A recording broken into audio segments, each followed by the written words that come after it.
भारत के संवैधानिक ढांचे में टकराव की एक नई गूंज सुनाई दी है। एक ऐसा संविधान टकराव जिसने केंद्र, राज्य और न्यायपालिका के बीच शक्तियों के संतुलन पर गंभीर सवाल खड़े किए हैं। हाल ही में सुप्रीम कोर्ट ने तमिलनाडु के राज्यपाल को फटकार लगाते हुए कहा था कि वह किसी भी विधानसभा की ओर से पास किए गए बिल को अनिश्चित काल तक रोक नहीं सकते हैं। यह तय किया गया कि राज्यपाल की ओर से भेजे गए विधेयकों पर राष्ट्रपति को 3 महीने के भीतर फैसला लेना होगा। लेकिन इस फैसले पर अब देश की प्रथम नागरिक राष्ट्रपति द्रौपदी मुर्मू ने सवाल खड़े कर दिए हैं। जी, ये तो आप सभी जानते होंगे कि देश का पहला नागरिक उस देश का राष्ट्रपति होता। और ऐसे में सवाल ये कि क्या कोर्ट राष्ट्रपति और राज्यपाल को ये बता सकता है कि उन्हें कितने समय में विधानसभा के पास हुए बिलों को मंजूरी देनी होगी?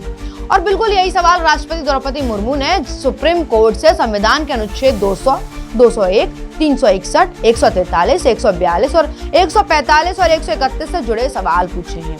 इनमें पूछा गया कि क्या राज्यपाल को मंत्रिपरिषद की सलाह माननी अनिवार्य है?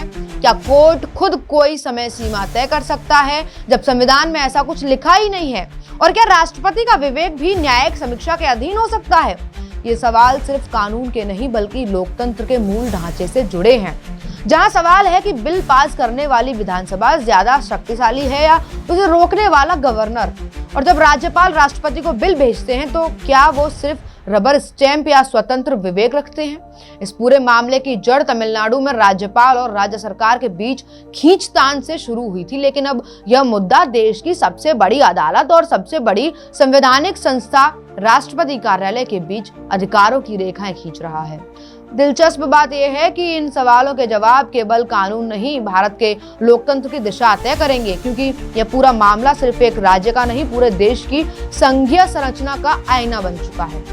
यह सवाल अब हर किसी के जहन में है कि क्या संवैधानिक टकराव भारतीय राजनीति में एक नई दिशा की ओर इशारा कर रहा है?